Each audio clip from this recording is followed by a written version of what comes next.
ተክለ ሰውነቷ ቁመኗ እንዲበላሽ ይሄ የምትመለከቱት ጦት የራሷ ጦት አይደለም።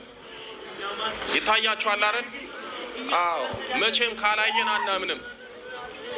ስለ መተት ለእናንተ ለማስተማር የግድ እናንተ ላይ መተት መመተት የለበትም። ከሰው ትማራላችሁ፣ ከሰው ታውቃላችሁ፣ ትጠነቀቃላችሁ። እኛ የምንናገረው መተቱን ሰይጣኑን የምንጠይቀው ከሱ ጋር የማውራት ሱስ ኖሮብን አይደለም። እንድታውቁ እንድትነቁ ነው እንጂ ከዚህ ጋር ምንም እኮ አይወራም። ግን ክፋቱን ወቁት። ራሱ ጌታችን መድኃኒታችን ኢየሱስ ክርስቶስ ጠይቋል አይደለ? ማነ ሲለው ምንድን ያለው? ሌጊዮን ነኝ ብሎ መልሷል። ውጣ አለው። ጌታችን መድኃኒታችን ኢየሱስ ክርስቶስ ማንነቱን ሳያውቀው ቀርቶ አይደለም፣ ያውቀዋል። በእርግጥ ጌታችን ሰይጣንን አልፈጠረም፣ መላእክትን ነው የፈጠረው። ሰይጣን የሆነው በራሱ ስልጣን ነው፣ በራሱ ክፋት ነው። እያወቀው ማነ ብሎ ጠይቆታል። እሱም ሌጊዮን ነኝ ብሏል።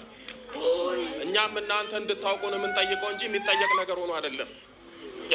እንደዚህ ጡቷን ያሳበጡት፣ ጡቷን እንደዚህ ያሳከሉት በመተት ነው። በፊት ጡቷ እንዴት ነበረ? ትንሽዬ። እሺ። ከዛ በቃ እንደዚህ ያደረግንባት እየሄደች በየገዳሙ ስጠመቅ እንደዚህ ያደረግንባት። በምንድን ነው የተመተታችሁት? በምግብ ከዛ እየደፋን እየረገጠችልን። እሺ። በቀደም ሲታሰር ልብስ ጠፍቶብኝ ነበር ብላለች አይደል? አዎ 2 ልብስ። እሺ። በሱ ነው የመጀመሪያ በልብስ ነው የተመተታችሁት? ዝም በል እኮ ነው የምልህ አንተ በስላሴ ስም። ቀጣይ በልብሷን የተመተተው? በምን አይነት ልብስ? በሹራቧ ተመተተ። ከዛ ምን ሆነች? ከዛ ታመመች። እሺ። ጡቷን እንዲህ ካሳበጣችሁ ስንት ጊዜ ሆናችሁ? ረጅም ዓመት። 5 ዓመት። 5 ዓመት እኮ ረጅም አይደለም፣ በቅርብ ነው። እሷ እንደዚህ አልነበረችም። ለልጅቷ ረጅም ነው። እስኪ የችግሩ ባለቤት እሷ ናት። እሷን እንጠይቃት፣ ከእሷ እንስማ። እሺ። በስላሴ ስም ይዣለሁ። ልቧን መልስ። ራሷን አድርጋት፣ ራሷን አድርግ።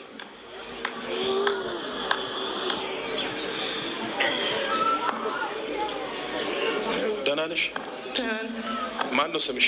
ማማይ ወለተ ገብርኤል። ደህና ነሽ? ደህና ነኝ። 5 ዓመት ነው እንዲህ ከሆነ? ከዛ በፊትሽ ጡትሽ እንዴት ነበር? ትንሽ። ከዛ በኋላ እያበጠ እንደዚህ ሆነ? አዎ እያበጠ እንዲህ ትልቅ ሆነና ከዛ ጸበል ሄድኩ፣ በርሜል። እሺ። ከዛ እዛ ስደርስ እየተነፈሰ ወደታች እንትና። በሕክምና ታይተሻል? ምንም የለውም ሕክምና በየጊዜው ነበር የሚሄደው። ምንም የሕክምና ለውጥ ሳጣ ነው ወደ ጸበል ሄድኩ።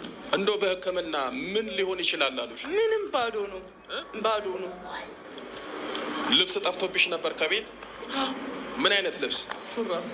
ሹራብ። ያ ልብስ ከጠፋ በኋላ ነው እንዲሆንሽው? ወዲያው ጡትሽ እየተለቀ እንደዚህ ሆነ። መጨረሻ ላይ ያው ችግር ውስጥ ከተተሽ። መተት በልብስ ደግሞብሻል፣ አብልተውሻል። ብዙ ጊዜ ስለ መተት ስናገር ሳስተምር ከሰማችሁ ከመተት ሁሉ እጅግ በጣም ክፉ በሚበላ በሚጠጣ የሚገባ ነው። በምን አልኳችሁ? በሚበላ በሚጠጣ። ሌላው መተቱ ሲላክ ስጋችሁ ላይ ነው የሚቀመጠው። መንፈሱ እዛ ላይ ሆኖ ነው የሚፈትነው። በሚበላና በሚጠጣ የሚገባ መተት በሰውነታችሁ ውስጥ ይገባል። ከስጋችሁ፣ ከደማችሁ፣ ከአጥንታችሁ ይዋሃዳል። በሰውነታችሁ ውስጥ ይሰራጫል። ሰውነታችሁን ሁሉ ይቆጣጠራል። ውስጥ ከገባ በኋላ አንዳንዴ መተቱ ራሱን ወደ ደዌ ወይም በሽታ ይቀይርና የልብ ህመም ይሆናል፣ የጨጓራ ህመም ይሆናል፣ የኩላሊት የጉበት እያለ ራሱን እየቀያየረ በክፉ ደዌ ያሰቃያችኋል። ባስ ካለ እስከ ሞት ያደርሳችኋል።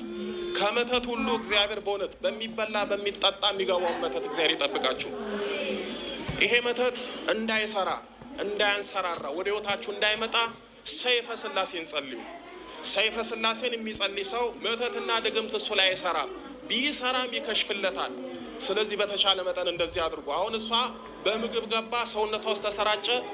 ተክለ ሰውነቷ እንዲበላሽ፣ እንድትሳቀቅ፣ እንድትጨነቅ እንደዚህ ያደረጋት። እሺ ና እስኪ መተት። እሺ ከዛ በኋላ እንደዚህ አበላሻት። አዎ። ለምንድን ነው እንደዚህ ያደርጋችኋት? የለዚህ ይዘንጥች ተቸገርና በለጠቻችሁ? እሺ የባለቤቷ ወንድም ነው እያዘን እየተንከራተተ ነው እንደዚህ ጉድ ያደርጋል።